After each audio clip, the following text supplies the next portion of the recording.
নতুন একটা ভাবনা বঙ্কিমচন্দ্রের মাধ্যমে বাঙালি পাঠককে ভাবাতে পেরেছিল অর্জুনদা। অর্জুন বন্দ্যোপাধ্যায়কে আমাদের মধ্যে পেয়ে আমরা অত্যন্ত গর্বিত। তিনি আজকে বলবেন উপনিবেশ পূর্ব সময়ের বাংলা গদ্য। আমরা জানি যে উপনিবেশ পূর্ব সময় বললেই আমাদের কানে বিভিন্ন রকমের ছন্দ অবলম্বনকারী পদ্য কথা মাথায় আসে। সেগুলো কখনো কখনো সঙ্গীতের আকারে, কখনো কখনো লিখিত আকারে আমরা পড়ি।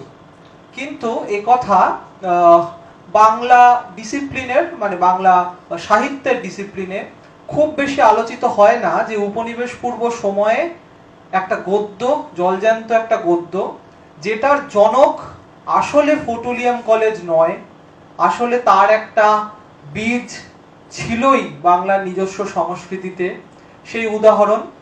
সেগুলো আজকে আমরা শুনবো অর্জুনদার কাছ থেকে, একজন এই সময়ের অন্যতম গদ্যকার, তার কাছ থেকে আমরা শুনবো উপনিবেশ পূর্ব সময়ের গদ্য ইতিহাস।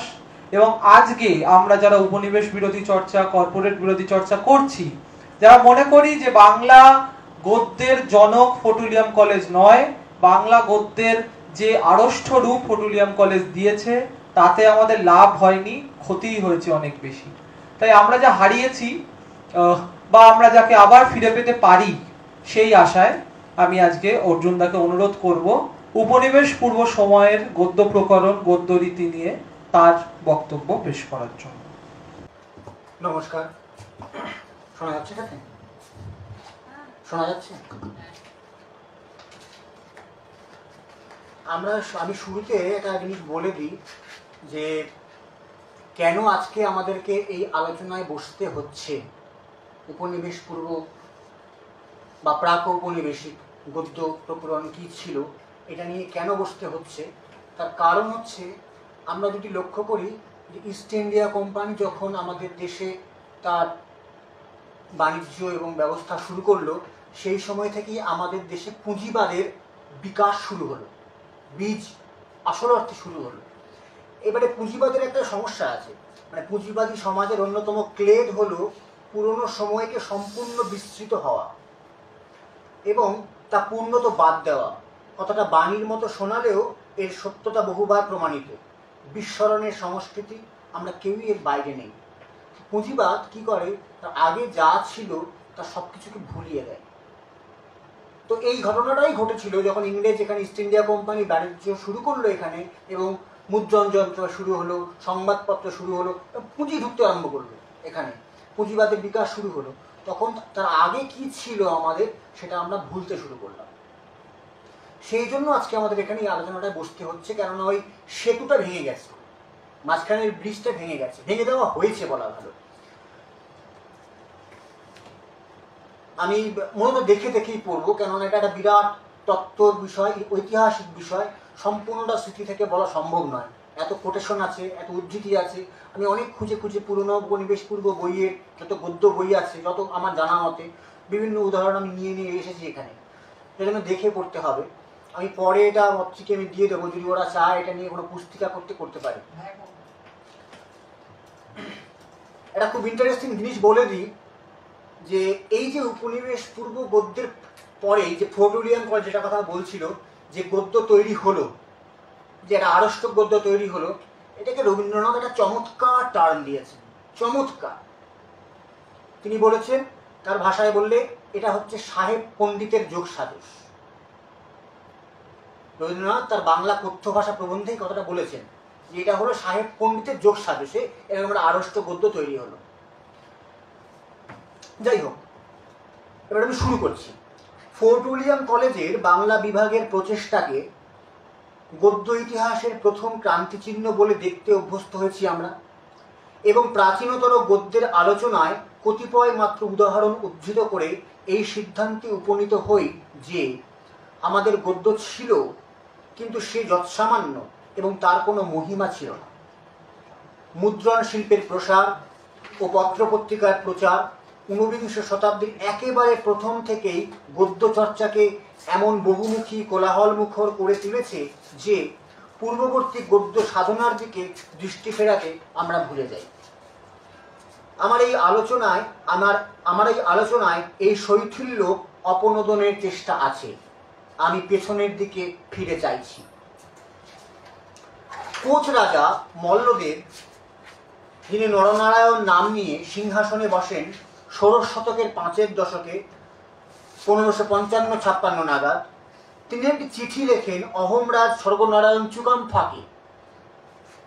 তখন কোথায় ইংরেজ, কোথায় ওলন্দাজ, অথচ তখনই গড়ে উঠছে বাংলা গদ্যের রূপ মিশনারিদের হাতে নয়, এদেশেরই মানুষের হাতে। এমনকি রামমোহন বিদ্যাসাগরেরও অনেক আগে ইংরেজি গদ্য থেকেই অনেক কিছু নিয়ে ১৯ শতক থেকে বর্তমান কালের বাংলা গদ্য তার গঠন ও পরিণতি পেয়েছে, কথা ঠিক। কিন্তু তারও ২৫০ বা ৩০০ বছর আগে বা তারও আগে, ইংরেজরা আসার অনেক আগে এবং ইংরেজি সাহিত্যের সঙ্গে পরিচয়ের আগেও যে এ দেশে এ ভাষায় নিজস্ব গদ্য ছিল তার প্রমাণ এই চিঠি। ইউরোপীয় মিশনারিদের হাতেই বাংলা গদ্যের জন্ম হয়েছে। আমাদের দেশের ইতিহাস বেত্তাদের এই তত্ত্বনামাটি যে কতখানি ঐতিহাসিক রসিকতা তার প্রমাণ ব্রিটিশ পূর্ব যুগের এই চিঠিপত্রগুলি। সেই সময় অসম, কাছাড়, মণিপুর, ভুটান ও কোচবিহারের রাজারা পরস্পরকে চিঠি লিখতেন এই ভাষায়। স্থলপদ্মের মতো গম্ভীর স্মিত সালঙ্কারা সৌকর্যের এই চিঠির ভাষার কাছে নতজানু হয়ে বসে থাকি। চিঠির একটা অংশ পড়ছি। তোমার কুশল নিরন্তরে বাঞ্ছা করি, অখন তোমার আমার সন্তোষ সম্পাদক পত্রাপত্রী গতায়াত হইলে উভয়ানুকূল প্রীতির বীজ অঙ্কুরিত হইতে রহে। তোমার আমার কর্তব্যে সে বর্ধিতা পাই পুষ্পিত ফলিত হইবে। এখন তোমার আমার সন্তোষ সম্পাদক পত্রাপত্রী গতায়াত হইলে উভয়ানুকূল প্রীতির বীজ অঙ্কুরিত হইতে রহে। কি অপূর্ব একটা ভাষা! উভয়ানুকূল প্রীতির বীজ অঙ্কুরিত হইতে রহে। এই ভাষা স্থাপত্য তো একদিনে গড়ে ওঠেনি। এমন তো আর নয় যে মহারাজা নরনারায়ণ এক সকালে ঘুম থেকে উঠে এই চিঠি লিখে ফেললেন। এক আবহমান চলিষ্ণু স্রোত, বিরাট এক ভূখণ্ডে যে স্রোত একদা তার নাব্যতা খুঁজে নিয়েছিল, নরনারায়ণ সেই ধারারই এক প্রামাণ্য ঢেউ। কত না দিক থেকে বাংলা ভাষা জোয়ারের জল ছেঁচে তুলে এনেছে নতুন নতুন সম্পদ তার ভাড়ারে। শুধু কি কামতাপুর, দক্ষিণ রাঢ়ভূমির সুফি খাঁ, ইসমাইল গাজী, শাহ গরিবুল্লাহ, হাজি মোহাম্মদ, শেখ চাঁদ, ফকির মোহাম্মদ, এদের নিয়ে গড়ে উঠেছে পীর সংস্কৃতি। বখতিয়ার খলজির বাংলাদেশ জয়ের পর সহজিয়া আর সুফির সমন্বয়ে এক অভূতপূর্ব বাংলা ভাষা সৃষ্টি হচ্ছে তখন। মুসলমান তুর্কিরা নিজেদের মধ্যে কথাবার্তা তুর্কিতে চালালেও রাজদরবার চলত ফার্সিতে আর ধর্মাচরণ আরবিতে। ভাষা তার গতি নিল এইখানে। দরবারের লোকেদের সাথে বাংলার সাধারণ মানুষের যত ঘনিষ্ঠতা হচ্ছে ততই বাংলায় মিশে যাচ্ছে আরবি ফার্সি। তৈরি হচ্ছে মিশ্র রীতির এক ভাষ্য। ভেতর থেকে সাগরের চার দিয়ে উঠে মাটির উপরিতলের শিরাস্তর ফাটিয়ে বেরিয়ে আসছিল ভাষার এক নিজস্ব গতি। প্রায় ৩০০ বছর আগের প্রাচীন একটি পুঁথি বৃন্দাবন লীলা, তার একটি অংশ পরিচলন করছি আমি। পত্রী একটু মাঝখানে থামছি। পত্রী আছে, একটু জলের বোতল দিবি আমাকে বাবা। প্রায় ৩০০ বছর আগে প্রাচীন পুঁথি একটি পুঁথি বৃন্দাবন লীলা, তার একটি অংশ পড়ছি চলুন। তাহার উত্তরে এক পোয়া পথ চারণ পাহাড়ি পর্বতের উপরে কৃষ্ণচন্দ্রের চরণ চিহ্ন, ধেনুবৎসের এবং উঠের এবং ছেলির এবং মহিষের এবং আর অনেকের পদচিহ্ন আছেন। যে দিবস ধেনু লইয়া সে পর্বতে গিয়াছিলেন, সেই দিবস মুরলীর গানে যমুনা উজান বহিয়াছিলেন। যমুনা উজান বহিয়াছিলেন, যমুনাকে আপনি বলা হচ্ছে, পদচিহ্নকেও আপনি বলা হচ্ছে। এবং পাষাণ গলিয়াছিলেন, সেই দিবস এই সকল পদচিহ্ন হইয়াছিলেন। গয়াতে গোবর্ধনে এবং কাম্যবনে এবং চরণ পাহাড়েতে এই চারি স্থানে চিহ্ন এক সমতুল, ইহাতে কিছু তারতম্য নাই। তখনকার দিনে নাই বানানটা লেখা হতো দন্ত নয় আকার ইয় দীর্ঘী। চরণ পাহাড়ের উত্তরে বড় বেশশাহী, তাহার উত্তরে ছোট বেশশাহী, তাহাতে এক লক্ষ্মীনারায়ণের সেবা আছেন। তাহার পূর্বে দক্ষিণে রগর, গোপীনাথজির ঘেরার দক্ষিণ পশ্চিম নিরুবন, চতুর্দিকে পাকা প্রাচীর, পূর্ব পশ্চিমা বন, পশ্চিম দিকের দরওয়াজা, কুঞ্জের ভিতর যাইতে বাম দিকে এক অট্টালিকা, অতি গোপনীয় স্থান, অতি কোমল, নানান পুষ্প বিকশিত, কোকিলাদি নানান পক্ষী নানান মত ধ্বনি করিতেছেন। বনের সৌন্দর্য কে বর্ণন করিবে? শ্রী বৃন্দাবনের মধ্যে মহন্তের ও মহাজনের ও রাজাদিগের বহু কুঞ্জ আছেন। নিধুবনের পশ্চিমে কিছু দূর হয় নিবৃত নিকুঞ্জ।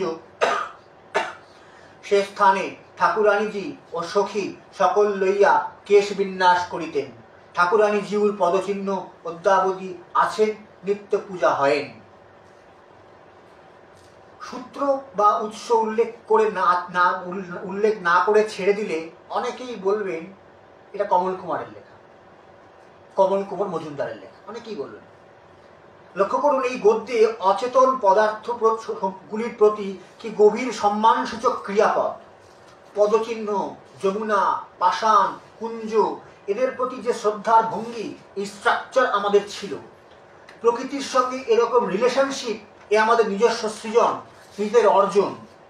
যেমন সংকীর্তন আমাদের নিজের, নানান পুষ্প বিকশিত কোকিলাদি নানান পক্ষী নানান মতো ধ্বনি করিতেছেন। এই নির্মাণ হারিয়ে ফেলবে একটা জাতি। অথবা আরো পিছিয়ে গেলে 550 বছর আগে কোচবিহারের রাজা নরনারায়ণের অহমরাজ চুকাম্ফাকে লেখা সেই চিঠির ভাষা, অহম তোমার আমার সন্তোষ সম্পাদক পত্রাপত্রিকতায়াত হইলে উভয়ানুকূল প্রীতির বীজ অঙ্কুরিত হইতে রহে। আহা, স্থলপদ্মের মতো গম্ভীর। এটা তো একদিনে হয়নি।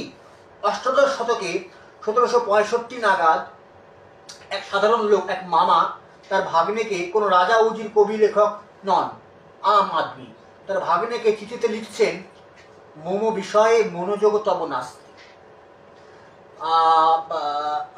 আমি যদি ভুল না করি 8 দশকের শুরুতে প্যাপিরাস থেকে একটা বই বেরিয়েছিল দেবেশ রায়ের সম্পাদনায়, 18 বাংলা গদ্য চিঠিপত্রে কিছু নতুন প্রমাণ। বইটার এখন দ্বিতীয় সংস্করণ কোথায় বেরিয়েছে বা আছে কিনা, পাওয়া যায় কিনা জানি না। এবারে ঘটনা হলো, সেই এই যে আমি কোটেশনটা দিলাম ওই বই থেকে আমি পেয়েছি ওটা। ঘটনাটা বলি, সেটা হলো খুব মজার ঘটনা।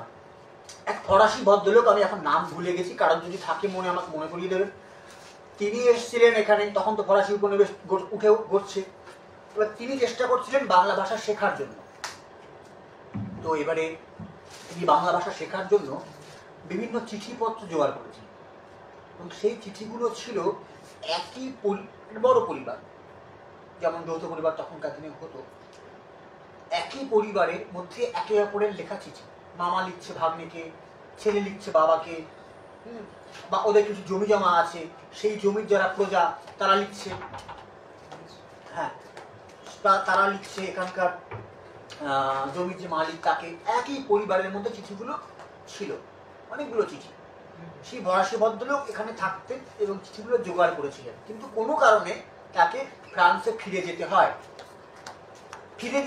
এবং তার সঙ্গে চিঠিপত্রের যে বোঝা ভান্ডার সেটাও তার সঙ্গে চলে যায়। এবারে ঘটনাচক্রে ফরাসি দেশ, ওরা একটু সভ্য ভদ্র, ওরা এত আমাদের মতন এত অবসাদ অবহেলা প্রবণ নয়। তাই তারা বাংলা ভাষা পড়তে না জানলেও ওদের যে ন্যাশনাল লাইব্রেরি, বিবলিওথেক ন্যাশনাল, সেখানে চিঠিপত্রগুলো আর্কাইভে রেখে দেয়। কি জানি বাবা কি আছে না আছে, পড়তে তো পারছি না, থাক বাবা থাক। 8 দশকে রবীন্দ্রভারতী বিশ্ববিদ্যালয়ের একজন অধ্যাপিকা, তার নাম আমি এখন ভুলে গেছি, তিনি যান ফ্রান্সে কোনো একটি অন্য কাজে। ইন্দ্রাণী রায়, ঠিক, থ্যাংক ইউ বিশ্বনুদা। তো এবারে তিনি গিয়ে দেখেন এই চিঠিগুলো ওখানে রয়েছে। এবার তিনি দেবেশ রায়ের পরিচিত, দেবেশ রায়কে জানান, হ্যাঁ ঠিক। তো এবারে দেবেশ রায় বলেন আপনি ওগুলোকে ফটোকপি করে নিয়ে চলে আসুন। সেই যে আনা হলো, সেখান থেকে আমি উদ্ধৃতি দিলাম, এক মামা লিখছে ভাগ্নেকে যে আমাকে তুমি টাকা পাঠাও, আমার বিষয়ে তোমার মনোযোগ নেই। ভাষাটা কি? মম বিষয়ে মনোযোগ তব নাস্তি। এরকম একটা কাব্যিক ভাষার চিঠির মধ্যে আমি অনেক পরে যখন আমি মাঝে মাঝেই আমার লেখা থেকে বেরিয়ে গিয়ে যাবো আলোচনা করবো, ঠিক আছে? তো ওই বাঁধা ধরা গতে আমার হয় না, অসুবিধা হয়। তো এবারে এই যে মম বিষয়ে মনোজগত এবং নাস্তি, এরকম ভাষা আমি পাই যখন আমি অমিয় বসুর মজুমদারের মধুসাধকা উপন্যাসটা পড়তে যাই। সেখানে একটা বাক্য হচ্ছে, এমতো দৃশ্য দেখিয়াছ আরু, এমতো প্রেম, এমতো খেলা। আরু কিন্তু অসমে বলা হয়, অসমিয়া শব্দ, আর মানে অরু, আরু। এই বাংলা অসমিয়া মিশিয়ে তিনি একটা অদ্ভুত ভাষা তৈরি করেছিলেন। এই ভাষা উনি পেলেন কোত্থেকে? পেলেন কিন্তু ওই জায়গার থেকে, যে জায়গাটা আমরা প্রাক ঔপনিবেশিক সময় ফেলে এসেছি। তো আমি সেদিনকেই কোথায় কাকে যেন বলছিলাম যে এই প্রাক ঔপনিবেশিক যাওয়ার রাস্তায়, প্রাক ঔপনিবেশিক যুগে বাংলা গদ্যে যাওয়ার জন্য দুই মজুমদার আমাকে সাহায্য করে সেতু হিসেবে, কমল কুমার, একটা অমিয়ুষ। তাদের গদ্য আমাকে সাহায্য করে ওই যে হারিয়ে যাওয়া সেতুটা আছে সেটাকে খুঁজে বের করতে। তো যাই হোক, আমি একটা এখানে, হ্যাঁ অবশ্যই, আমি এখানে দীনেশচন্দ্র সেনের একটা কোটেশন দিই, তাহলে আপনারা বুঝতে পারবেন যে ব্যাপারটা কেমন ছিল। তারপরে আমি সুকুমার সেনের একটা কোটেশন দেবো এবং সরজনীকান্ত দাসের একটা কোটেশন দেবো। আপনি পার্থক্যটা বুঝতে পারবেন আপনারা। তাহলে আমি দীনেশচন্দ্র সেনের একটা কোটেশনটা আগে দিচ্ছি। আচ্ছা, দীনেশ সেনটা পরে দিই, আমি বরং সুকুমার সেনেরটা আগে বলি। সুকুমার সেনের বইটার নাম বাঙ্গালা সাহিত্যের গদ্য। বাঙ্গালা, কিন্তু তখন বাঙ্গালা লেখা হতো।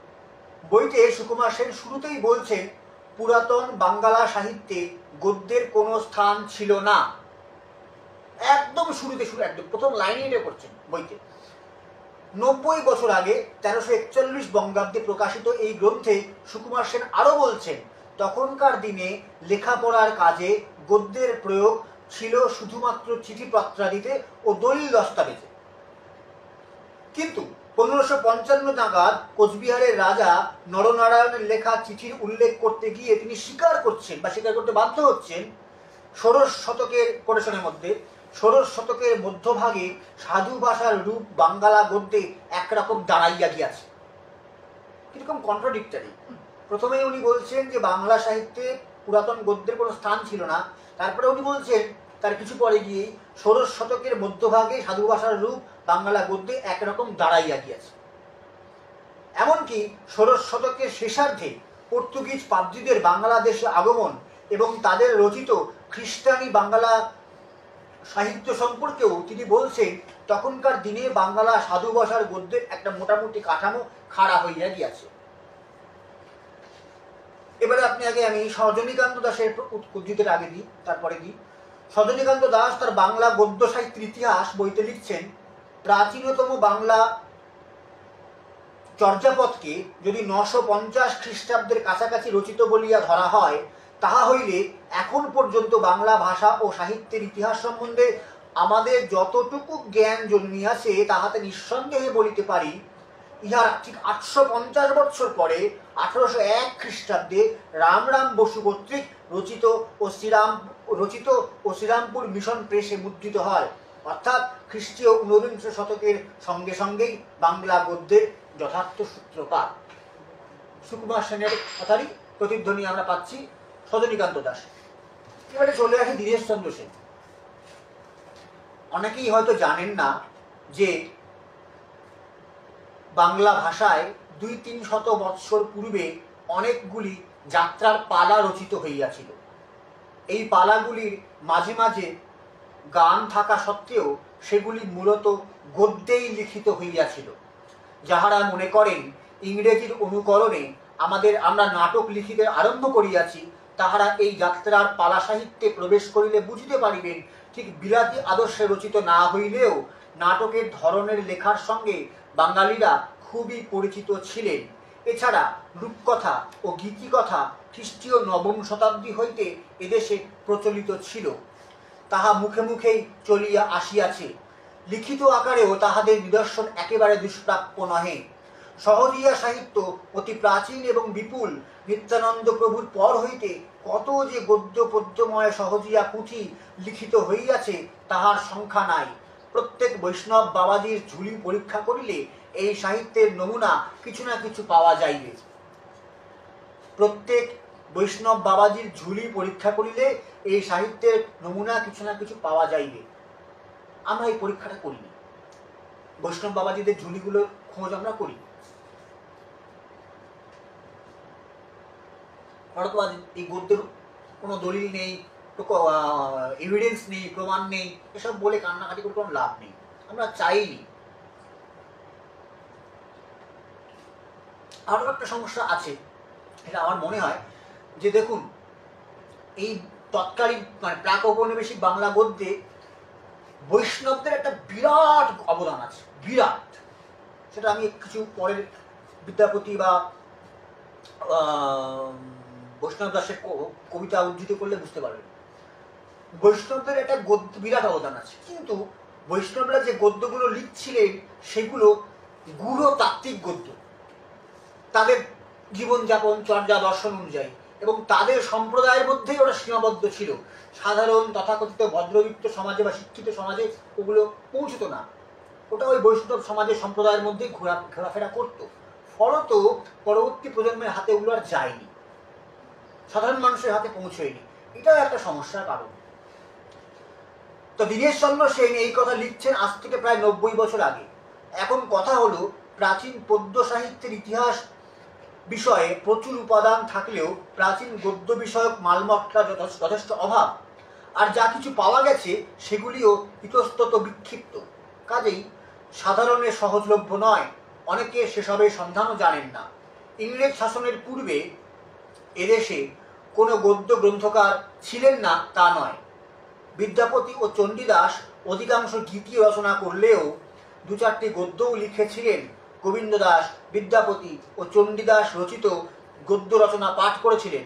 গোবিন্দ দাস বিদ্যাপতি বন্দনাস্থলে লিখেছেন, যত যত রসপদ করলহি বন্ধে, কোটিহি কোটি শ্রবণ পর পাইয়ে, শুনইতে আনন্দে লাগই ধন্দে, ষোড়শ শুনি নাগর বড় নারী, কিয়ে কিয়ে করে চিত চমকয়ে ওই হন, রসময়ে চম্পু বিথারি। চম্পু শব্দের অর্থ গদ্য পদ্যময় কাব্য। তাহলে বেশ বোঝা যাচ্ছে গোবিন্দ দাস বিদ্যাপতি প্রণীত গদ্য পদ্যময় কাব্য পাঠ করেছিলেন। বৈষ্ণব কবি বৈষ্ণব দাস লিখছেন, জয় জয় জয়দেব নৃপতি শিরোমণি, বিদ্যাপতি রসধাম, জয় জয় চণ্ডীদাস রসশেখর, অখিল ভুবনে অনুপাম, সাকর রচিত মধুর রস নিরমল, গদ্য পদ্যময় গীত, প্রভু মোর গৌরচন্দ্র আস্বাদিল রায় স্বরূপ সহিত। এতে বোঝা যাচ্ছে বিদ্যাপতি ও চণ্ডীদাস পদ্যের মতো অনেক স্থলে গদ্যও রচনা করেছিলেন। বিদ্যাপতি ও চণ্ডীদাস যেমন বঙ্গভাষার আদি পদ্য লেখক, তেমনি তারা এই ভাষার আদি গদ্য লেখকও। এবারে আমি প্রায় 500 বছর আগে রূপ গোস্বামীর কারিকা নামে যে গ্রন্থ রচনা করেছিলেন সেখান থেকে কিছু অংশ উদ্ধৃত করছি। পুস্তকের প্রারম্ভ বাক্য এই প্রকার: শ্রী শ্রী রাধা বিনোদ জয়, অথ বস্তু নির্ণয়। প্রথমে শ্রীকৃষ্ণের গুণ নির্ণয়, শব্দগুণ, গন্ধগুণ, রূপগুণ, রসগুণ, স্পর্শগুণ, এই 5 গুণ। এই পঞ্চগুণ শ্রীমতী রাধিকাতেও বসে। শব্দগুণ কর্ণে, গন্ধগুণ নাসাতে, রূপগুণ নেত্রে, রসগুণ অধরে, স্পর্শগুণ অঙ্গে। এই পঞ্চগুণে পূর্ব রাগের উদয়। পূর্ব রাগের মূল 2, চিত্রদর্শন ও আকস্মাৎ বংশীশ্রবণ। তো যেটা বোঝা যাচ্ছে, বাংলা ভাষায় গদ্য রচনার উৎপত্তি ব্রিটিশ রাজত্বের অনেক আগেই হয়েছে। রমাই পণ্ডিতের শূন্য পুরাণ লেখা হয়েছে প্রায় 800 বছর আগে। চণ্ডীদাসের শ্রী চৈত্যরূপ প্রাপ্তির বয়স প্রায় 600। অনেকে বলেন রামমোহনই বাংলা ভাষার প্রথম গদ্য লেখক, তা যথার্থ নয়। বিদ্যাপতি চণ্ডীদাস তো বটেই, এদের পরবর্তী রূপ গোস্বামী প্রমুখ চৈতন্য সহচরগণ পদ্যের মতো গদ্যেও অনেক গ্রন্থ রচনা করেছেন। প্রতাপাদিত্য চরিত্র, কৃষ্ণচন্দ্র চরিত্র, রাজাবলী, প্রবোধচন্দ্রিকা প্রভৃতি গ্রন্থ রামমোহনের আগেই রচিত হয়। হরনাথ রায় রামমোহনের আগেই সংস্কৃত পুরুষ পরীক্ষার বাংলা গদ্যে অনুবাদ করেন। প্রায় 90 বছর আগে জওহরলাল বসু তার বাংলা গদ্য সাহিত্যের ইতিহাস বইতে জানাচ্ছেন, অধুনা সহজিয়া সম্প্রদায়ের বহু বৈষ্ণব কবি রচিত ক্ষুদ্র ক্ষুদ্র গদ্য পুস্তিকা পাওয়া গিয়াছে। দীনেশচন্দ্র সেন বলেছেন, recent researches have made it clear that Bengali prose was extant even in the 10th century AD. ন্যায়শাস্ত্র বা তর্কশাস্ত্র বিষয়ে একটি ক্ষুদ্র বাংলা গ্রন্থ রয়েছে। এর ভাষা ছিল এরকম: গৌতম মুনিকে শিষ্য সকলে জিজ্ঞাসা করিলেন, আমাদিগকে মুক্তি কি, আমাদিগের মুক্তি কি কি প্রকারে হয়, তাহা কৃপা করিয়া বলহ। তাহাতে গৌতম উত্তর করিতেছেন, তাবৎ পদার্থ জানিলেই মুক্তি হয়। তাহাতে শিষ্যেরা সকলে জিজ্ঞাসা করিলেন, পদার্থ কহ। তাহাতে গৌতম কহিতেছেন, পদার্থ সপ্ত প্রকার, দ্রব্য, গুণ, কর্ম, সামান্য, বিশেষ, সমবায় ও অভাব। তাহার মধ্যে দ্রব্য 9 প্রকার। পাকুড়ের রাজা পৃথ্বীচন্দ্র রচিত কীর্তিলীলা নামের একটি পদ্য গ্রন্থে দেখা যায়, রাধাবল্লভ শর্মা নামে একজন পলাশির যুদ্ধের পূর্ব পর্যন্ত যাবতীয় হিন্দু আইনের বঙ্গানুবাদ করেন। এখানে যেটা বলার, পদ্য দেখে ভাষার অবস্থা ভালো রকম বিচার করা যায় না, কারণ পদ্যে যেসব কথা ব্যবহৃত হয় সাধারণ কথোপকথনে লোকে তার অনেক কথা প্রায় ব্যবহার করে না। কাজেই কোনো ভাষার বিষয়ে বিবেচনা করতে হলে পদ্য গ্রন্থের ওপর নির্ভর না করে গদ্য গ্রন্থের দিকেই দৃষ্টিপাত করা বেশি দরকার। আমরা এখন দেখব প্রায় 800 বছর আগে রমাই পণ্ডিতের লেখা শূন্য পুরাণের ভাষা কেমন ছিল। আমি বোর করছি খুব? আচ্ছা, শূন্য পুরাণের ভাষা কেমন ছিল। পশ্চিম দুয়ারে কে পণ্ডিত, সেটাই সে 400 গতি আনি লেখা, চন্দ্র কোটাল যে বসুয়া ঘটদাসী, দূত নাহি ডরাই তুম্মাকে দেখিয়া, চিত্রগুপ্ত পাঁজি পরিমাণ করো এ দূত যমর বিদ্যমানে। ভাষার মধ্যে একটা ছন্দ দেখুন, গদ্য লিখেছে কিন্তু গদ্যটি একটা তাল আছে, লয় আছে, কাব্যিকতা আছে। দূত নাহি ডরাই তুম্মাকে দেখিয়া, এরকম একটা শব্দ এখানে আছে। ঠিক যেরকম বলছিলাম ওই যে মম বিষয়ে মনোজগত নাস্তি, বা অমিয় ভূষণ লিখছেন এমতো দৃশ্য দেখিয়াছ আরো, এমতো প্রেম, এমতো খেলা, এরকম একটা ছন্দ পাচ্ছি সব জায়গাতে, একটা লিঙ্ক পাচ্ছি যেন আমি কোথাও একটা। আগে প্রাচীন বাংলা গদ্য সাহিত্যের নমুনা খুঁজতে গেলে রামরাম বসুর প্রতাপাদিত্য চরিত লিপিমালা 1801 এবং 1802 এই বই দুটো প্রকাশকাল প্রভৃতি পুস্তককে প্রাচীনতম বলে মনে করা হতো। কিন্তু শিবরতন মিত্র প্রমুখ সাহিত্যিকের অনুসন্ধানের ফলে আরও অনেক আগেকার গদ্য রচনা পাওয়া গিয়েছে। দীনেশচন্দ্র সেনও তার বঙ্গভাষা ও সাহিত্য গ্রন্থের 9ম অধ্যায়ে অনেক পুরনো বাংলা গদ্য রচনার উল্লেখ করেছেন এবং তার বঙ্গ সাহিত্য পরিচয় গ্রন্থের 2য় খণ্ডে অনেক পুরনো গদ্য রচনার নমুনাও দিয়েছেন। বাংলা ভাষায় রমাই পণ্ডিতের শূন্য পুরাণ এবং চণ্ডীদাসের চৈত্যরূপ প্রাপ্তি রচনার পারিপাট্য হিসেবে উঁচুস্থান পাওয়ার যোগ্য না হলেও প্রত্নতাত্ত্বিকের কাছে এই গ্রন্থগুলির মূল্য অনেক। এই পুস্তকগুলি রচনা দেখলে বেশ বোঝা যায় যে সময়ে এই পুস্তকগুলি রচিত হয়েছিল বাংলা গদ্যের আকার তখনও পূর্ণরূপ গঠিত হয়নি। অধিকাংশ ক্রিয়াপদের অভাব, বাক্যগুলিতে 3-4টের বেশি শব্দ নেই, এটাই এই সময়ে রচনার বৈশিষ্ট্য। 19 শতকের গদ্যের মতো দীর্ঘ সমাসবদ্ধ বাক্য তখনও বাংলা গদ্যে ব্যবহৃত হয়নি। এজন্যই মনে করা হয় এই গ্রন্থগুলি বাংলা গদ্যের প্রকৃত প্রাচীনতম অবস্থার পরিচায়ক। আমাদের মনে রাখা উচিত, আদিম অবস্থায় এই বঙ্গভাষায় পরিপুষ্টির জন্য বৈষ্ণব কবিরা, যেটা বলছিলাম, যথেষ্ট অবদান রেখেছেন। বৃন্দাবন দাসের চৈতন্য ভাগবত কিছু সরল ও বিশদ, কৃষ্ণদাসের চৈতন্য চরিতামৃত কিছু কঠিন ও জটিল, কিন্তু এ দুয়েরই ভাষা বিশুদ্ধ বাংলা। রূপ গোস্বামীর রিপুদমন বিষয়ে রাগময় কণ নামে একটি বাংলা গ্রন্থ রয়েছে।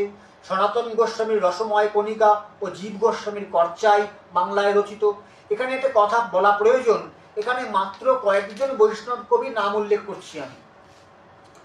চৈতন্য যুগের রচনার মধ্যে রূপ গোস্বামীর কারিকা ও রাগময়ী কণা, নরোত্তম ঠাকুরের আশ্রয় নির্ণয় ও দেহকর্চা, বৃন্দাবন দাসের গোলক সংহিতা, কৃষ্ণদাসের আত্মজিজ্ঞাসা, আত্মনিরূপণ, স্বরূপ বর্ণন, ত্রিগুণাত্মিকা, ব্রজপটল কালিকা, ক্রিয়ামঞ্জুরি, তত্ত্বনিরূপণ, জিজ্ঞাসাপত্রী, সহজতত্ত্ব বা ভক্তিচন্দ্রিক প্রভৃতি গ্রন্থ বিশেষ উল্লেখযোগ্য। এই গ্রন্থগুলি অধিকাংশই প্রশ্নোত্তর ধরনে রচিত, অলঙ্কার ও শব্দাড়ম্বর কিছু নেই, কিন্তু এই গ্রন্থগুলির ভাষা আগের থেকে উন্নত স্তরের। পুস্তকগুলির প্রত্যেকটি সারগর্ভ এবং উপদেশমূলক। ক্রমবিকাশ রীতি অনুসারে এই গ্রন্থগুলির রচনা আদি যুগের রচনার থেকে ভালো। দীনেশচন্দ্র সেন তার বাংলা ভাষা ও সাহিত্য গ্রন্থে এই সহজিয়া সাহিত্য বিষয়ক পুস্তকের একটি সুদীর্ঘ তালিকা দিয়েছেন। তার মধ্যে অনেকগুলিতেই গদ্য রচনা আছে এবং এদের অধিকাংশই প্রায় 500 বছর আগের রচনা। এবার আমরা বাংলা গদ্য সাহিত্যের দ্বিতীয় যুগ নিয়ে কথা বলবো। একটু জল খেয়ে নিই।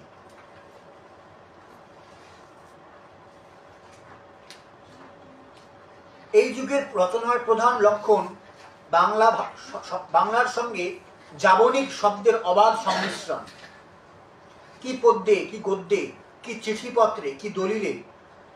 তবে দলিলে আরবি ফার্সি শব্দের প্রয়োগ আজও বজায় আছে।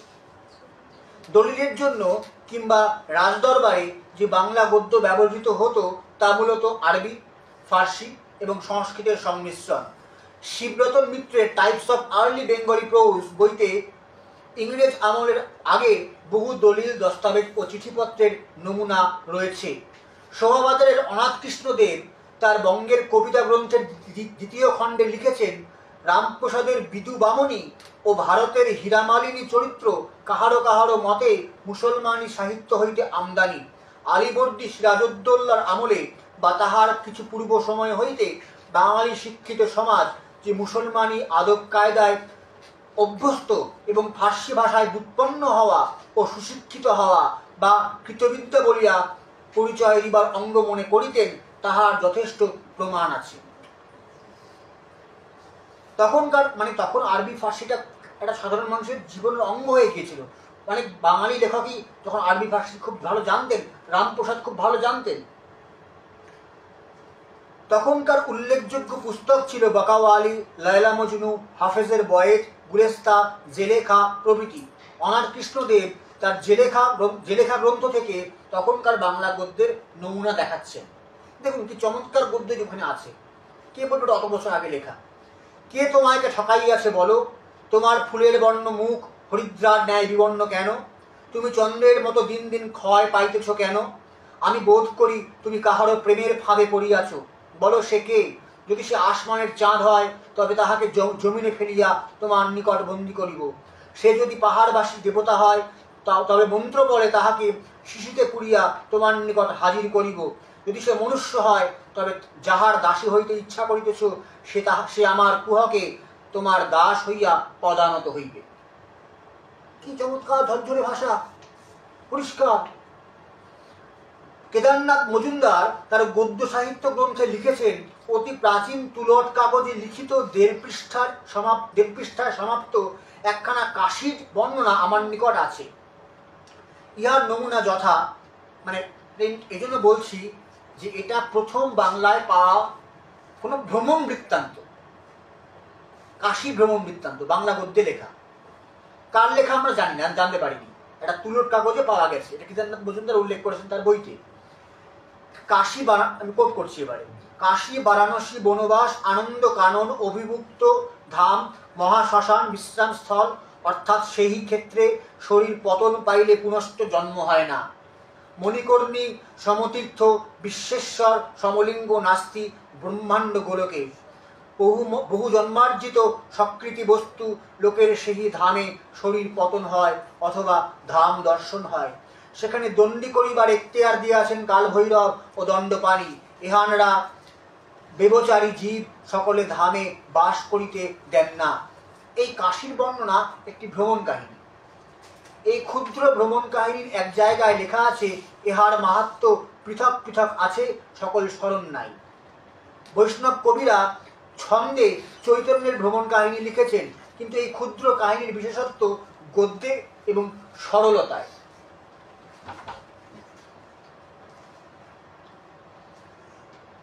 বাংলা শব্দতত্ত্ব গ্রন্থের ভাষার কথা প্রবন্ধে রবীন্দ্রনাথ মন্তব্য করেছেন, বাংলা গদ্য সাহিত্যের সূত্রপাত হইল বিদেশির ফরমাসে এবং তার সূত্রধর হইলেন সংস্কৃত পণ্ডিত, বাংলা ভাষার সঙ্গে যাদের ভাসুর ভাদ্র বউয়ের সম্বন্ধ। তাহারা এই ভাষার কখনো মুখদর্শন করেন নাই। এই সজীব ভাষা তাহাদের কাছে ঘোমটার ভিতরে আড়ষ্ট হইয়াছিল, সেই জন্য ইহাকে তাহারা আমল দিলেন না। তাহারা সংস্কৃত ব্যাকরণের হাতুড়ি পিটিয়া নিজের হাতে এমন একটা পদার্থ খাড়া করিলেন যাহার কেবল বিধি আছে কিন্তু গতি নাই। সীতাকে নির্বাসন দিয়া যজ্ঞকর্তার ফরমাসে তাহারা সোনার সীতা গড়িলেন।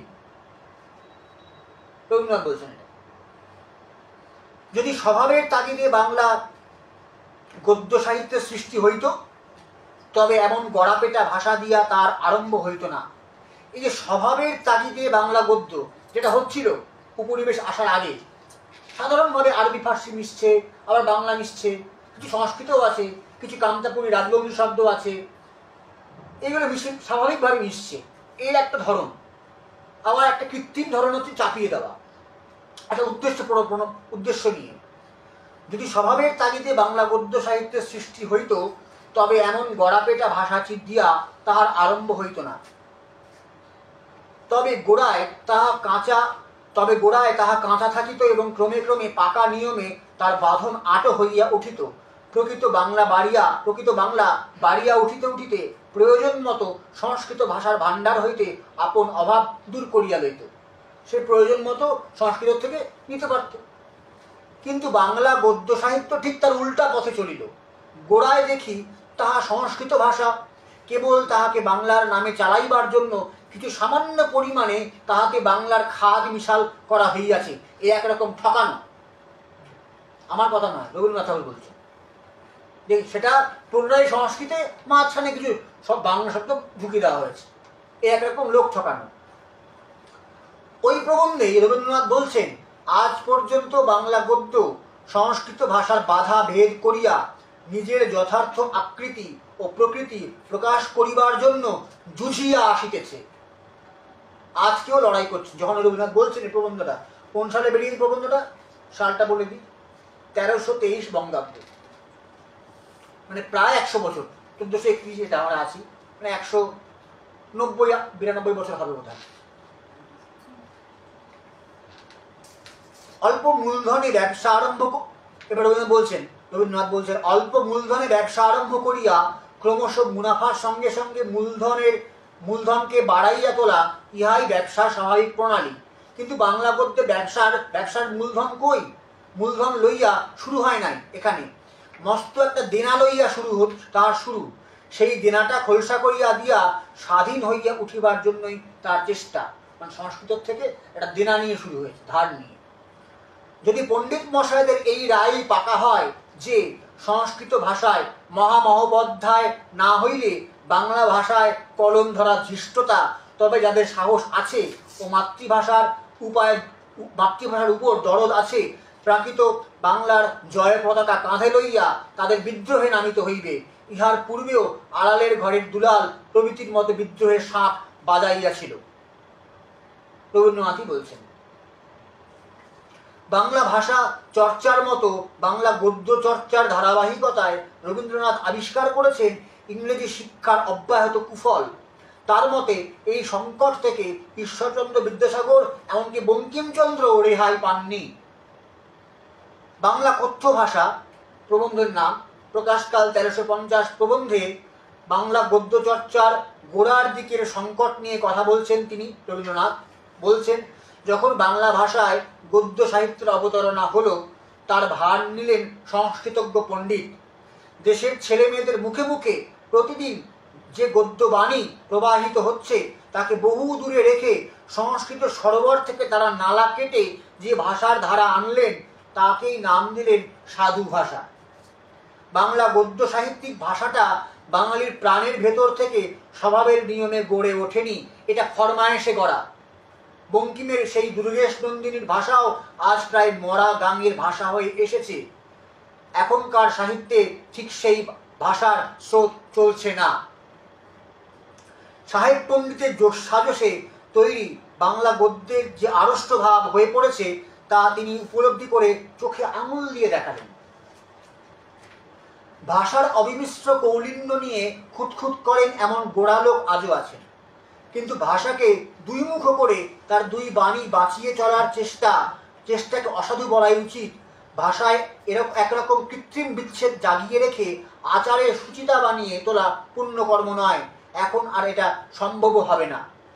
এবার রবীন্দ্রনাথ চমৎকার জিনিস বলছেন, সুনীতি কুমার বলেন, চট্টোপাধ্যায় বলেন, খ্রিস্টীয় 10ম শতকের কোনো এক সময়ে পুরাতন বাংলার জন্ম।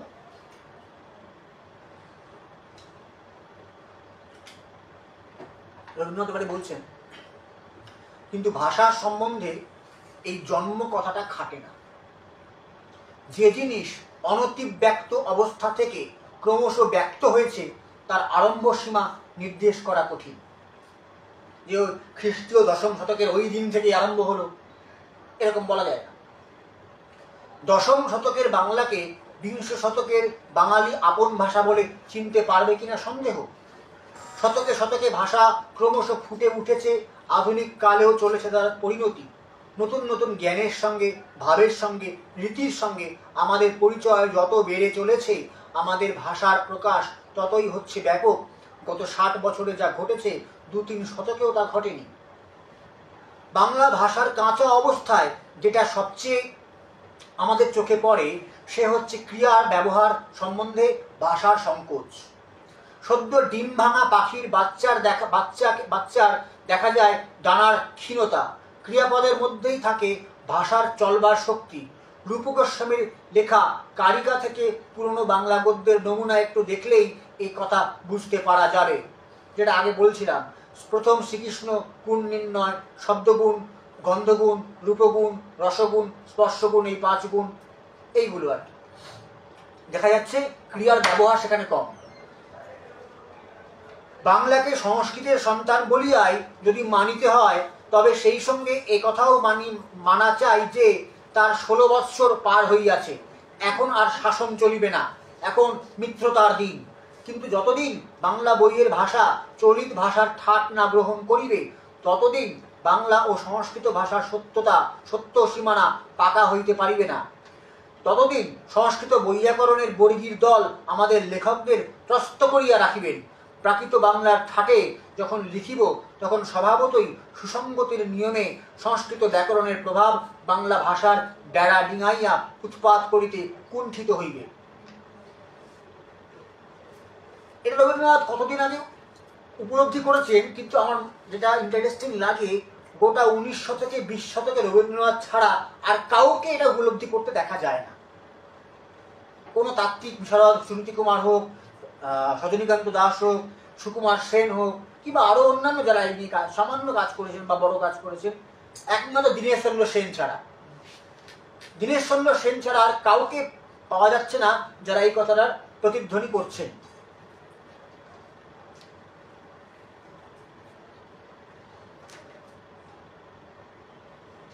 অষ্টাদশ শতকের গদ্যের ভাষা একটু পরের দিকে আসছি। এবারে জটিলতাপূর্ণ হলেও যখন কথ্য ভাষাকে অনুসরণ করে লেখা হতো, তখন তাতে জটিলতা থাকতো না।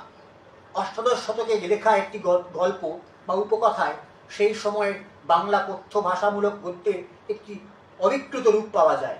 সুনীতি কুমার চট্টোপাধ্যায় ব্রিটিশ মিউজিয়ামে বাংলা কাগজপত্র ঘেটে এই গল্পটি উদ্ধার করেছিলেন। সুনীতিবাবুকে এতক্ষণ গালাগালি করছিলাম, এবার তাকে কৃতজ্ঞতা জানিয়ে তার কোটি উদ্ধৃত করছি। এটা অষ্টাদশ শতকে লেখা একটা গল্প। কেমন লেখা হতো গল্পটা? পড়ি গল্পটা ছোট্ট করে, পুরোটা পড়া যাবে না, সময় লাগবে।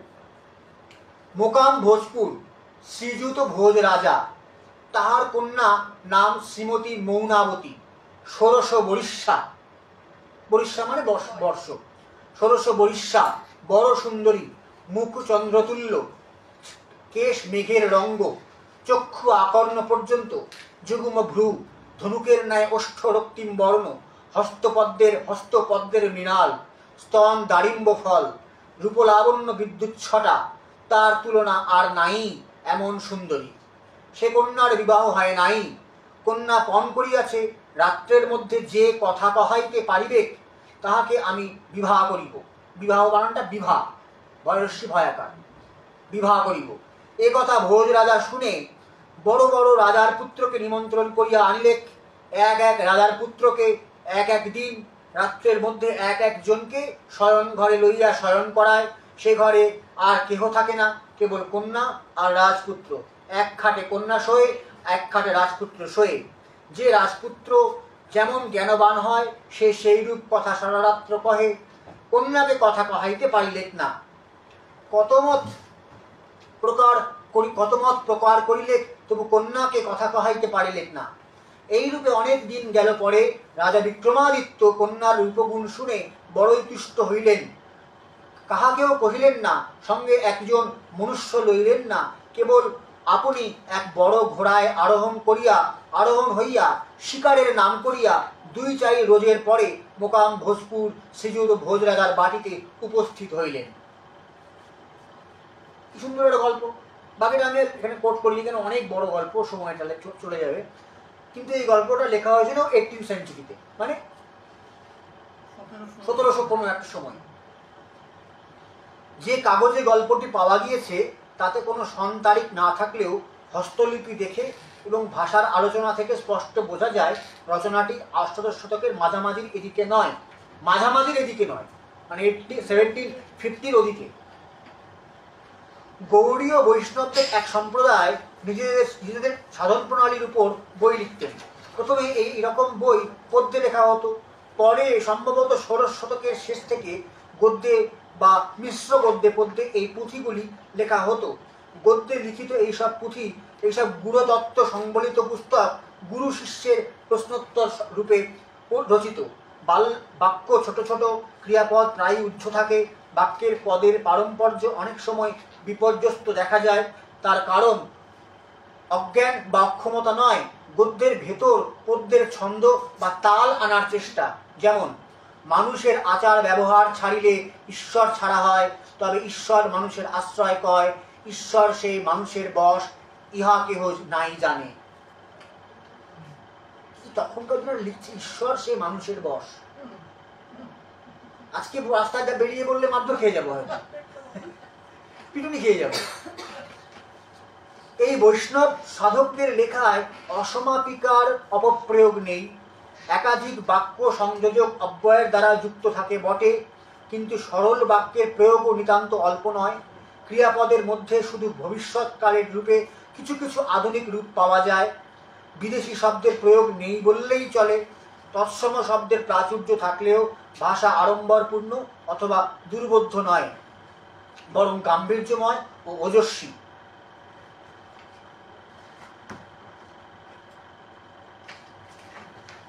এইরকম একটি গ্রন্থ থেকে কিছু অংশ উদ্ধৃত করছি আরেকটা বই থেকে। অজ্ঞানী জীবে কহে এখন বুঝিলাম, কর্ণাদি পঞ্চ জ্ঞান ইন্দ্রিয় বিনে কেবল মনের মধ্যে পরমেশ্বর শ্রীকৃষ্ণকে জ্ঞান করিতে পারেন না, এবং মন বিনে কর্ণাদি পঞ্চ জ্ঞান ইন্দ্রিয় পরমেশ্বর শ্রীকৃষ্ণকে জ্ঞান করিতে পারেন না। ইহা সত্য বুঝিলাম, তাহার কারণ কহি। যখন মনের সহিত কর্ণাদি জ্ঞান ইন্দ্রিয়ের যোগ হয়, তখন আকাশ ভূতের শব্দগুণ জ্ঞান করেন। অতএব কর্ণ জ্ঞান ইন্দ্রিয়ে পরমেশ্বর শ্রীকৃষ্ণকে জ্ঞান করিতে পারেন না। এবং যখন মনের সহিত চর্ম জ্ঞান ইন্দ্রিয়ের যোগ হয়, তখন বায়ুভূতের স্পর্শগুণ জ্ঞান করেন। অতএব চর্মজ্ঞান ইন্দ্রিয়ের পরমেশ্বর শ্রীকৃষ্ণকে জ্ঞান করিতে পারেন না। এই রচনাটিতে দেখা যাচ্ছে 18 শতকের মধ্যভাগেই বাংলায় সাধু ভাষার গদ্যরীতি সাধারণ ও প্রাত্যহিক ব্যবহারের উপযুক্ত হয়েছিল। ফোর্ট উইলিয়াম কলেজের বাইরে এবং পণ্ডিতদের সাহায্য ছাড়াও যে বাংলায় গদ্য সাহিত্যের অস্তিত্ব এবং প্রচলন ছিল, তার আরও একটি প্রমাণ দিচ্ছি।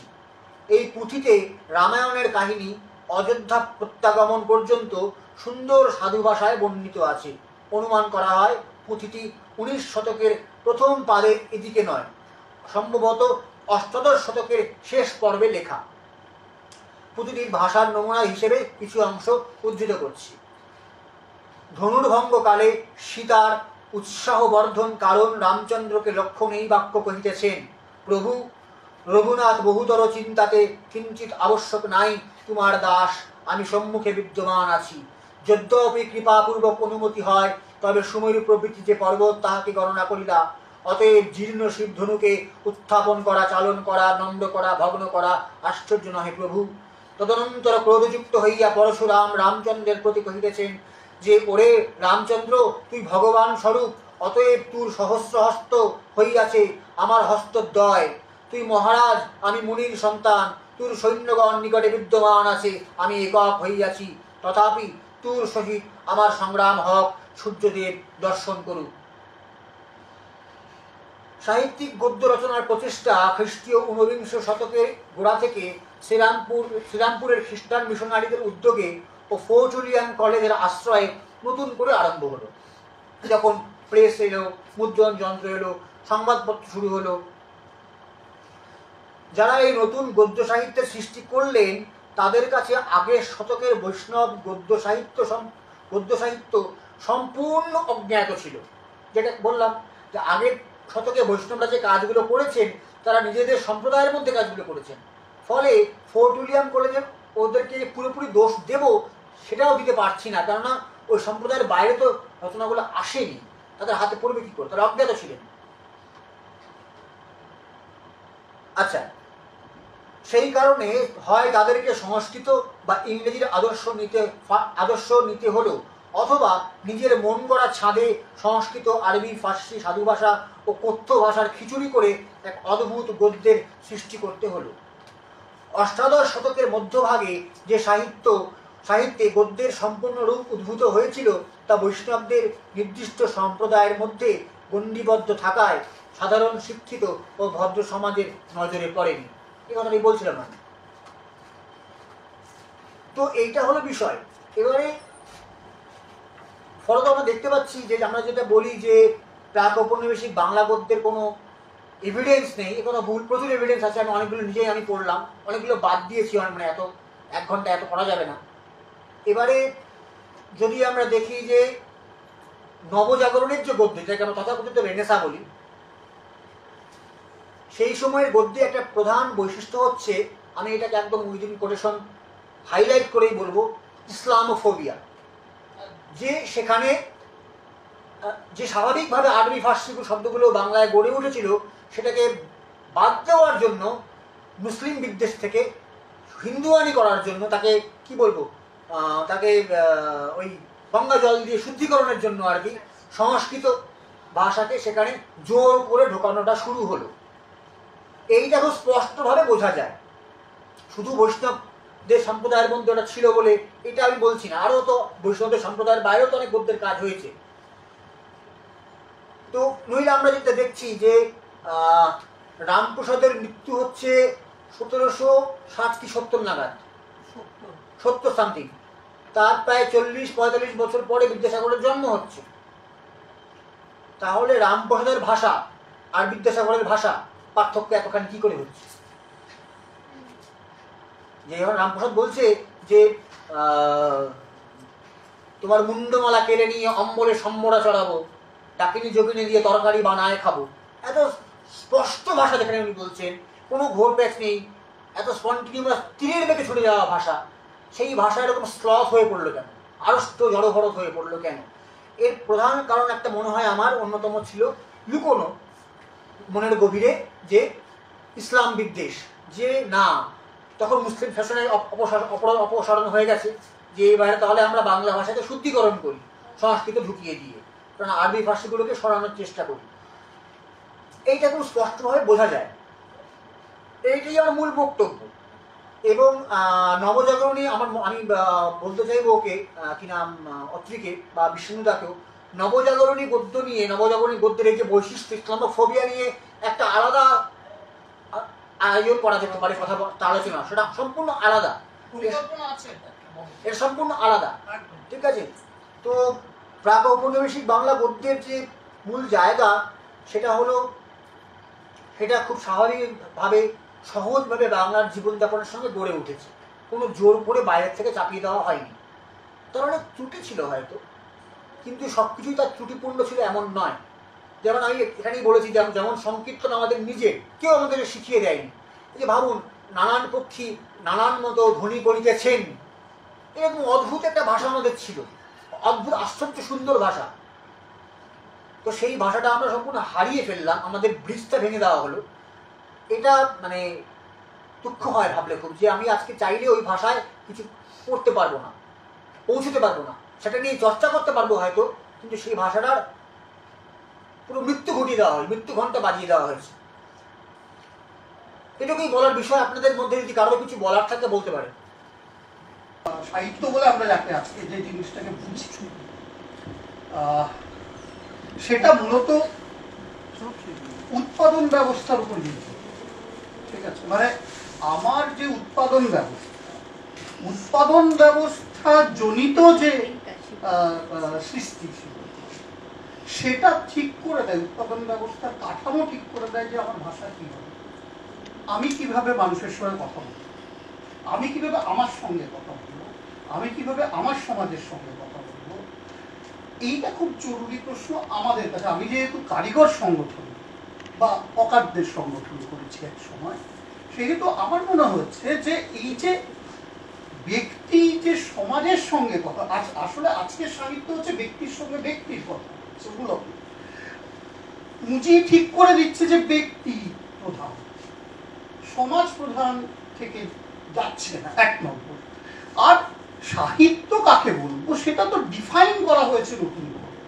আধুনিকতা সাহিত্য কাকে বলে সেটা নতুন করে নবজাগরণের সময় তৈরি করা হয়েছে, সেই ধারণাটা তৈরি করা হয়েছে, প্রগতির ধারণা তৈরি করা হয়েছে, স্পিডের ধারণা তৈরি করা হয়েছে। ফলে গদ্যেতে স্পিড দরকার, এক নম্বর। দু নম্বর হচ্ছে যে আমি ওই যুক্তিটাতে একটু প্রশ্ন আছে যে বৈষ্ণবদের মধ্যে আসলে বৈষ্ণবরা তখন এলিট ছিল।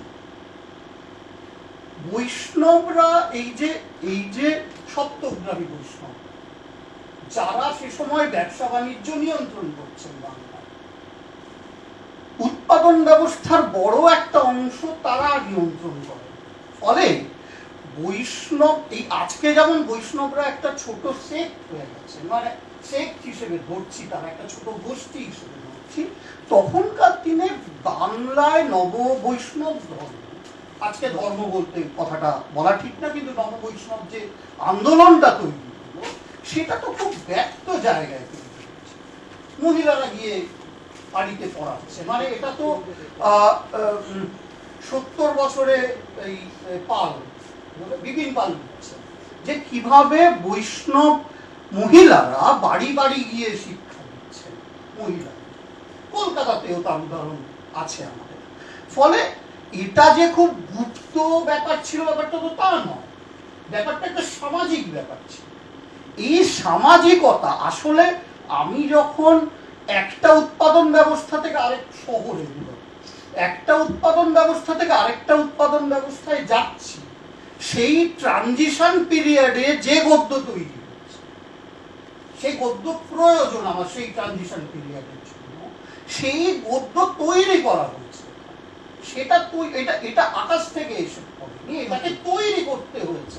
সেই তৈরি করার কাঠামো দিয়েছে ইউরোপ, আর মাল মশলা দিয়েছি আমরা, আমাদের এলিটরা যে মাল মশলা দিয়েছে, এক নম্বর। দু নম্বর হচ্ছে খুব সম্প্রতি একটা লেখা প্রবন্ধ, সেখানে একটা মিথ বাস্তব আছে, মানে আমাদের ফার্সি ব্যবহার মোটামুটি আমাদের একটা ধারণা হয়ে গেছে যে সুলতানি পিরিয়ডে আরবি একটু বড় হয়ে চলেছে, কিন্তু সুলতানি পিরিয়ডের পরে যখন মুঘল আমল, তখন দরবারে ফার্সি প্রাধান্য ছিল সারা ভারত। মানে মুঘলরা যখন প্রথমে আর্যাবর্ত, তারপরে বাংলা, তারপরে দক্ষিণ আরবজনের সময়। ফলে আমাদের এটা ধরে নেওয়া হলো যে কেন্দ্রীয় দরবার, মানে তিনটে মুঘল প্রধান রাজধানী, একটা হচ্ছে আগ্রা, একটা দিল্লি, একটা লাহোর, এই তিনটে রাজধানী। এছাড়াও যে সুবাগুলো, যে 12টা সুবা ছিল, 12টা সুবার যে দরবারগুলো ছিল, যেখানে সুবাদারেরা যেত, যেটা মূলত খানজাদা শাহজাদারা যেত, যেটা কি শাসন করতে, সেখানে মূলত ধরে নেওয়া হলো যে ফার্সি প্রাধান্য। এটা আমিও অন্তত মুঘল পিরিয়ড কাজ করতে গিয়ে এই 3 মাস আগে অবধি আমার ওই একটা ছোট লেখা আসছে যে জেলা দরবারগুলোতে, মানে প্রদেশ দরবারগুলোতে, অন্তত এই পূর্বাঞ্চলে, উত্তরপ্রদেশের পূর্ব থেকে শুরু করে আমাদের এই বাংলা পর্যন্ত, মানে চট্টগ্রাম পর্যন্ত স্থানীয় ভাষাতে কাজ। 1760 সালে ব্রিটিশরা যখন নিয়ন্ত্রণ পাচ্ছে, মানে মীর কাসিম মারা যাচ্ছেন, নতুন করে আসছেন হচ্ছে ক্লাইভ, দ্বিতীয়বার বাংলায় ক্লাইভ আসছে 1765 সালে, দেওয়ানি পাচ্ছে ব্রিটিশ।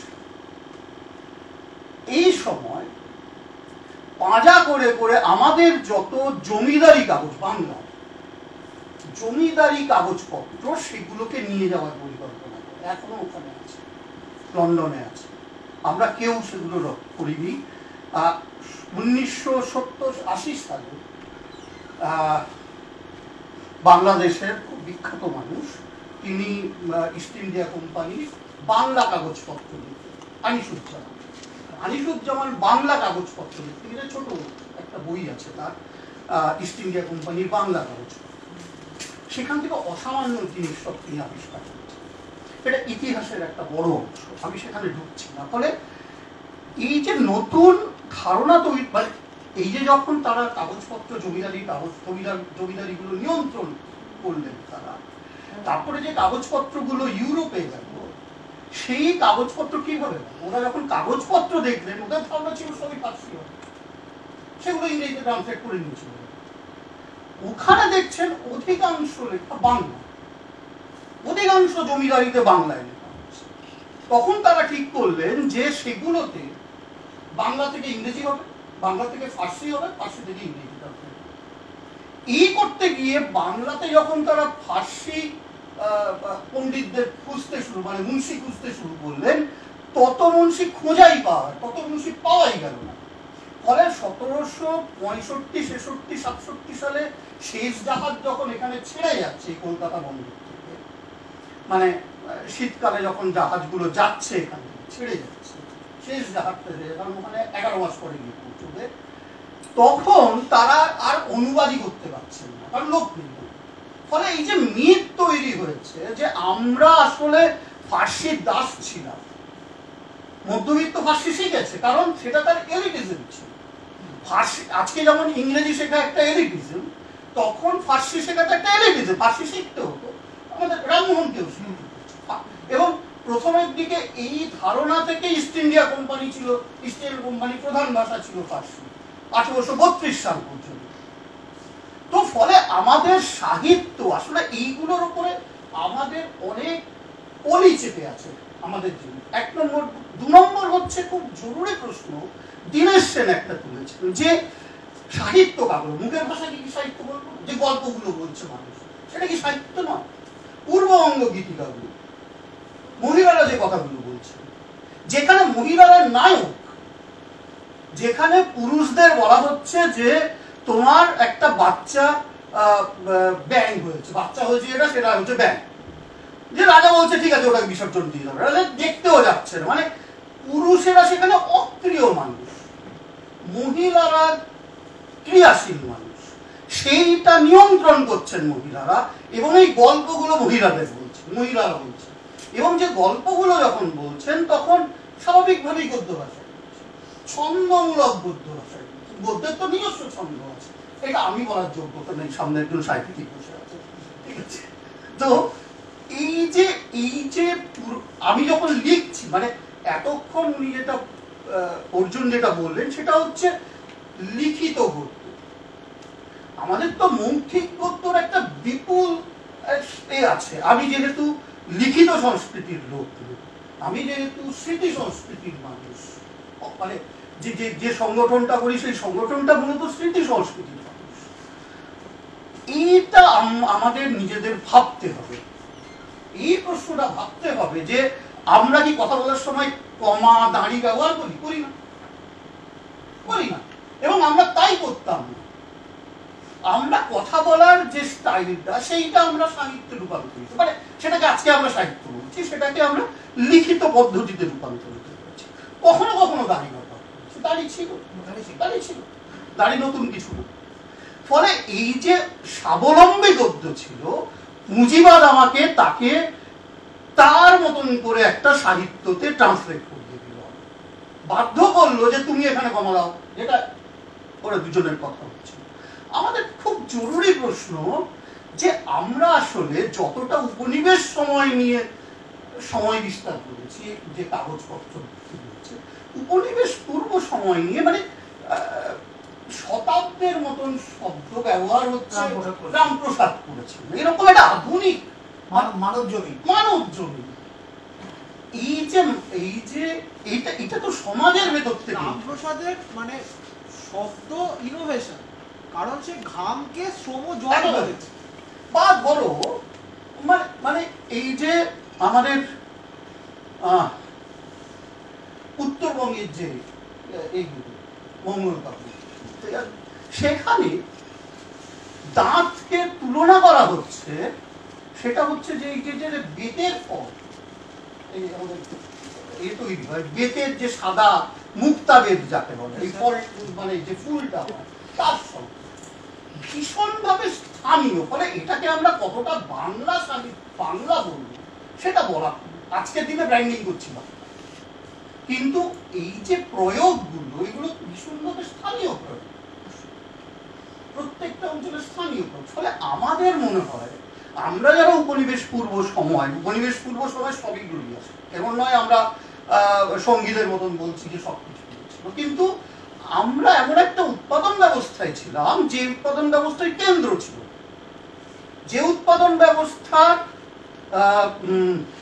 একজন নিয়ন্ত্রক ছিল, যে সাহিত্যে একজন মানে আমি এখানে মানে আরাকানে যে বাংলা হচ্ছে, যেটাকে দীনেশ সেন বিশালভাবে কাজ করেছেন, আরাকানের বাংলা আর আমাদের এই গৌড়ের বাংলা দুটো তো আলাদা ধরনের প্রয়োগ। ফলে আমরা এটাকে আদৌ আজকে বাংলা বলছি ঠিকই, কিন্তু এটাকে আমাদের আরো নতুন ভাবে ভাবতে হবে, নতুন এক্সপ্রেশন গুলো নিয়ে বুঝতে হবে। হ্যাঁ, এবং আরো অনেকগুলো কথা মাথায় নেই, এগুলো জরুরি প্রশ্ন সেখানে।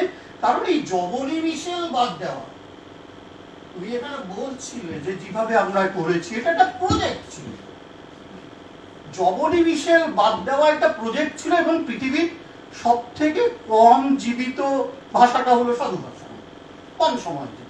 ফলে রবীন্দ্রনাথের মতন একজন মানুষকে দরকার ছিল এই যে বন্ধ এটা তৈরি হয়েছে সেটাকে আটকে দেওয়া, সেটা থেকে বেরিয়ে আসা। তো ফলে আমাদের মনে হয় যে অর্জুনের মতন একজন মানুষ আমরা পেয়েছি, যার যে এই বিষয়ে প্রচন্ডভাবে উৎসাহী আলোচনায় নিজে থেকে আমরা এমন খুঁজিয়ে করেছি এরকম না, ওর থেকে আমরা অনেক বেশি প্রাণিত হয়েছি যে কাজগুলো আমরা এগুলো নিজেরা চর্চা, এইটাকে আরো বেশি আমাদের নিয়ে ভাবতে হবে। এই যে শেষ হলো যেখানে মুসলমান কবিয়া বা ইসলাম কবিয়া, সেইটা আমাদের একটা ধারণা আছে, আমরা একটা প্রথম কাজ, আমাদের যে পুঁথির প্রথম কাজ আমরা এই কাজটা করেছি, যে কিভাবে টডকে ধরে আমাদের ইসলাম কবিয়া তৈরি হয়েছে। সেখান থেকে আমাদের বেশ কিছু কাজের পরিকল্পনা আছে, এবং আশা করি এই কাজগুলো একটা বড় সংখ্যক মানুষ, আমাদের যারা এখানে ভলেন্টিয়াররা আছেন তারাও, যে কিভাবে আমরা নতুন করে আমাদের সাহিত্যিক যে আমাদের যে অর্জন, যেটার কথা এতক্ষণ অর্জন বললে, যে ধরনের বাংলা আমরা অর্জন করেছিলাম রক্ত, স্বেদ এবং আমাদের শ্রমের, সেইটাকে আমরা হারিয়েছি। সেই হারানো মণিটাকে আমরা কিভাবে খুঁজে পাই, সেটা হচ্ছে আমাদের সকলে মানে এই যে উদ্যমগুলোর একটা বড় উদ্যম। এই যে উচ্ছেদ হয়ে যাওয়া বাংলা, এই উচ্ছেদ হয়ে যাওয়া আমাদের প্রাণের, যাকে আমরা আজকে বাংলা বলছি, বাংলা নাও হতে পারে, তখন তো হয়তো অন্য কোনো কথা বলা, সেইটাকে কিভাবে আমরা পাবো সেটা আমাদের অন্যতম খোঁজ দেওয়া উচিত। ধন্যবাদ মানে অর্জুনকে নতুন করে। ধন্যবাদ। নমস্কার, উঠছি আমি তাহলে।